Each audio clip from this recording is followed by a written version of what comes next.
ஜென்ரலாக car accident நடக்கிறப்போ நம்மளை save பண்ணுறது கண்டிப்பாக அந்த ஏர் பேக்ஸாக தான் இருக்கும். ஸோ அந்த ஏர் பேக்ஸ் எப்படி ஒர்க் ஆகுதுங்கிறத இந்த வீடியோவில் பார்க்கலாம்.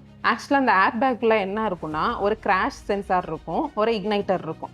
ஸோ இப்போ வந்து நமக்கு கார் கிராஷ் ஆகும்போது அந்த சென்சாரில் இருக்கக்கூடிய ஒரு எலக்ட்ரிக்கல் சிக்னல் அந்த இக்னைட்டரை போய் இக்னைட் பண்ணும். ஸோ இக்னைட் பண்ணுறப்போ என்ன ஆகுனா, அந்த சாலிட் ப்ரொப்பலண்ட் வந்து அந்த இக்னைட்டருக்குள்ளே இருக்கும், அதுதான் சோடியம் அசைட். ஸோ அந்த சோடியம் அசைட் பிரேக் ஆகும்.